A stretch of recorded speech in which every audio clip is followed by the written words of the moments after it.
தேர்தல் அரசியலை அடியெடுத்து வைத்த காலத்திலிருந்தே நாங்கள் முன்வைக்கிற முக்கியமான கோரிக்கைகளுள் இதுவும் ஒன்று. ஆட்சியிலும் பங்கு, அதிகாரத்திலும் பங்கு என்பது அதிகார பரவலாக்கத்தை வலியுறுத்தக்கூடிய ஒரு கோரிக்கை. 1999 இதை நாங்கள் பேசி வருகிறோம். 2016 வாக்கில் தமிழகத்தில் கூட்டணி ஆட்சி என்கிற பெயரில் ஒரு கருத்தரங்கத்தையே நாங்கள் அனைத்து கட்சி தலைவர்களை அழைத்து நடத்தியிருக்கிறோம். ஆனால் இதனை சாத்தியப்படுத்துவதற்குரிய சூழல் தமிழகத்தில் கனிந்திருக்கிறதா என்றால் இன்னும் கனியவில்லை என்று நாங்கள் அனுபவபூர்வமாக உணர்ந்திருக்கிறோம். அதிலும் இந்த தேர்தல் நடைபெற உள்ள சூழலில் வலதுசாரிகளின் கைகள் ஓங்கிவிடக் கூடாது என்பதில் நாங்கள் கவனமாக இருக்கிறோம். அதாவது இப்படிப்பட்ட கோரிக்கையை எழுப்புவதன் மூலம் கூட்டணியில் சலசலப்பு ஏற்பட்டு பலவீனத்தை அது ஏற்படுத்திவிடக் கூடாது, அதன் மூலம் வலதுசாரிகளுக்கு ஒரு வாய்ப்பை வழங்கிவிடக் கூடாது என்பதில் கவனமாக இருக்கிறோம். ஆகவே நாங்கள் இந்த தருணத்தில் இந்த கோரிக்கைக்கு அழுத்தம் கொடுக்கவில்லை. ஆனால் அந்த கோரிக்கையை நாங்கள் கைவிட்டு விடவில்லை. காங்கிரஸ் இப்படி ஒரு கோரிக்கையை வைக்கிறது என்று சொன்னால் காங்கிரசுக்கு அந்த உரிமை இருக்கிறது. அது கட்சிக்குள்ளே, கூட்டணிக்குள்ளே பேசி தீர்க்கப்படும்.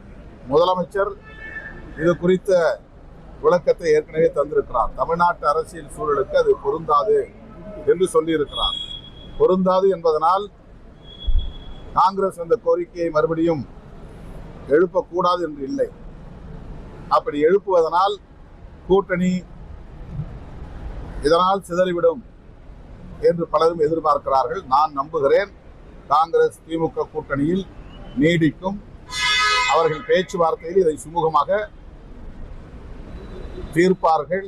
முதலமைச்சரும் காங்கிரஸ் கட்சியை சார்ந்த முன்னணி பொறுப்பாளர்களும் உரிய நேரத்தில் பேச்சுவார்த்தை நடத்தி சுமூகமான தீர்வை காண்பார்கள் என்று நான் பெரிதும் நம்புகிறேன்.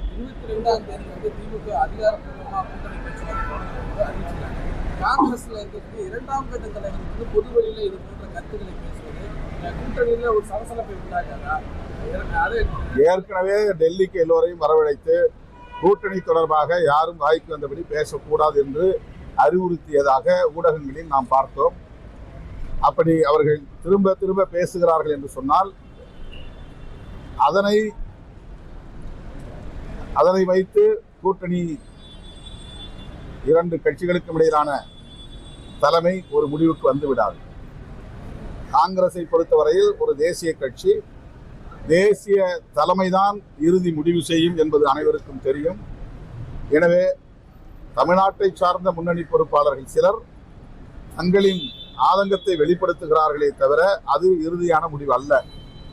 அது தேசிய தலைமையின் வழிகாட்டுதலின்படி சொல்லப்படுகிற கருத்தாகவும் எடுத்துக்கொள்ள முடியாது. எனவே ராகுல் காந்தி அவர்கள் அல்லது அவரால் நியமிக்கப்படுகிற நேரடி பிரதிநிதிகள் திமுக தலைமையோடு பேசி முடிவு காண்பார்கள். இடையிலே இப்படி வருகிற விமர்சனங்களை பொருட்படுத்த தேவையில்லை. ராஜகண்ணப்பன், தளபதி உள்ளிட்டவர்கள் வந்து காங்கிரஸை இது போன்ற பேசப்போய்தான் நான் பேசுகிறேன்னு சொல்லிட்டு மாநில அவர் சொல்லியிருக்காரு. தளபதி மேலே நடவடிக்கை எடுக்கும்போது எங்களோட காங்கிரஸ் தமிழக தலைவர் கோரிக்கை வைத்தும் திமுக வந்து அதை வந்து காது கூட செவி சாய்க்கவில்லைன்னு அவர் பார்க்குறீங்க. தேர்தல் நேரத்தில் இது போன்ற சலசலப்பு வரத்தான் செய்யும். எல்லா கூட்டணி கட்சிகளிலும் பேச்சுவார்த்தை நடக்கிற போது இது போன்ற முரண்கள் எழும், சலசலப்பு உருவாகும். ஆனால் கடைசியில் சுமூகமான முறையில் தீர்வு காணப்படும். திமுக தலைமையிலான கூட்டணியிலும் இதுதான் இப்போது நிகழ்கிறது. இதனால் எந்த பாதிப்பும் கூட்டணிக்கு ஏற்படாது என்று நான் நம்புகிறேன். என்டிஏ கூட்டணி பலவீனமா இருக்கு, இந்தி கூட்டணி பலமா இருக்குன்றீங்க. ஆனா என்டிஏ கூட்டணி இந்த மாதிரி சலசலப்புகள் எதுவுமே தற்போது வரையும் இல்லை. ஆனா இந்தி கூட்டணி தொடர்ச்சியாக இந்த சலசலப்பு நிலவி வருகிறது. பலவீனமான கூட்டணியில் வந்து போட்டி பெரிய அளவில் இருக்காது, அதிகார பகிர்வுக்கான கோரிக்கை இருக்காது. பலமுள்ள கூட்டணியில் அதிகாரத்தை பகிர்ந்து கொள்வதற்கான இயல்பாக போட்டி எழும், அதிகார பகிர்வு தேவை என்கிற அந்த கருத்தும் எழும். இவ்வாறு சலசலப்பு எழுவதிலிருந்தே நீங்கள் தெரிந்து கொள்ளலாம் திமுக தலைமையிலான கூட்டணி தான் வெற்றி பெறப் போகிறது, ஆட்சிக்கு வரப்போகிறது. ஆகவேதான் கூட்டணி கட்சிகளுக்கு இடையிலும் கூட இந்த போட்டி சார்ந்த சில விமர்சனங்கள் எழுகின்றன. ஐந்து சீட்டுகள் வந்து இந்த முறை நாங்கள் வந்து திமுக கூட்டணியில் நாங்கள் அது நெகோசியேஷன் அது முடிவு பண்ணுவாங்க. பாஜகவுடைய தேசிய அமைப்பு செயலர் PL சந்தோஷ் சென்னை வந்து பேசும்போது தேர்தலுக்கு இன்னும் 60 நாட்கள் தான் இருக்கு, பணியாற்றணும் அப்படின்னு பிஜேபியினுடைய இன்டர்னல் மீட்டிங்ல பேசியிருக்காரு. அந்த காலத்தை எப்படி அவங்க யோசிக்கிறாங்க, தேர்தலை எப்படி கடைசி பார்க்குறாங்க, அந்த டைமுக்கு அவங்க தெரிஞ்சு பேசுறாங்க. அவங்க ஆளுங்கட்சி தேர்தல் ஆணையத்தோடு அவர்களுக்கு நல்ல தொடர்பு இருக்கலாம். ஆகவே அவர்கள் ஒரு யூகத்தின் அடிப்படையிலே அந்த கருத்தை சொல்லலாம். தமிழ்நாட்டை பொறுத்தவரையில் பாஜக என்ன பகீரத முயற்சியை மேற்கொண்டாலும், என்ன சூது செய்தாலும், சூழ்ச்சி செய்தாலும், சதித்திட்டங்களை தீட்டினாலும் அவர்களால் இங்கே வெல்ல முடியாது. அவர்கள் கணக்கு தப்பு கணக்காகத்தான் முடியும். தமிழ்நாடு முற்றிலும் மாறுபட்ட வேறுபட்ட ஒரு மண், இந்திய மாநிலங்களில் இருந்து வேறுபட்ட ஒரு மண் என்பதை இந்த தேர்தலின் மூலமும் மீண்டும் அவர்கள் உணர்வார்கள். தேர்தல் அரசியலை அடியெடுத்து வைத்த காலத்திலிருந்தே நாங்கள் முன்வைக்கிற முக்கியமான கோரிக்கைகளுள் இதுவும் ஒன்று. ஆட்சியிலும் பங்கு, அதிகாரத்திலும் பங்கு என்பது அதிகார பரவலாக்கத்தை வலியுறுத்தக்கூடிய ஒரு கோரிக்கை.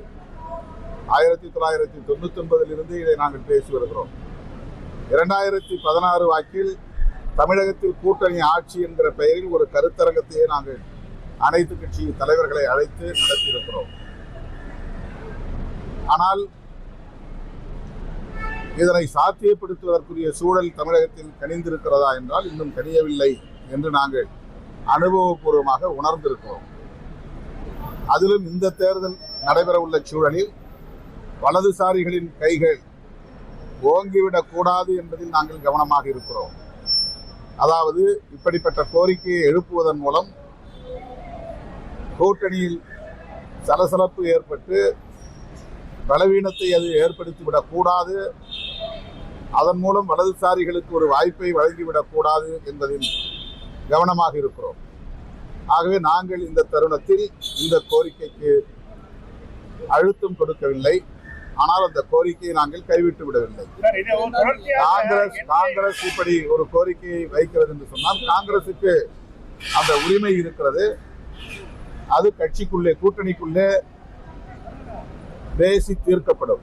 முதலமைச்சர் இது குறித்த விளக்கத்தை ஏற்கனவே தந்திருக்கிறார். தமிழ்நாட்டு அரசியல் சூழலுக்கு அது பொருந்தாது என்று சொல்லியிருக்கிறார். பொருந்தாது என்பதனால் காங்கிரஸ் அந்த கோரிக்கையை மறுபடியும் எழுப்பக்கூடாது என்று இல்லை. அப்படி எழுப்புவதனால் கூட்டணி இதனால் சிதறிவிடும் என்று பலரும் எதிர்பார்க்கிறார்கள். நான் நம்புகிறேன் காங்கிரஸ் திமுக கூட்டணியில் நீடிக்கும். அவர்கள் பேச்சுவார்த்தையில் இதை சுமூகமாக தீர்ப்பார்கள். முதலமைச்சரும் காங்கிரஸ் கட்சியை சார்ந்த முன்னணி பொறுப்பாளர்களும் உரிய நேரத்தில் பேச்சுவார்த்தை நடத்தி சுமூகமான தீர்வை காண்பார்கள் என்று நான் பெரிதும் நம்புகிறேன்.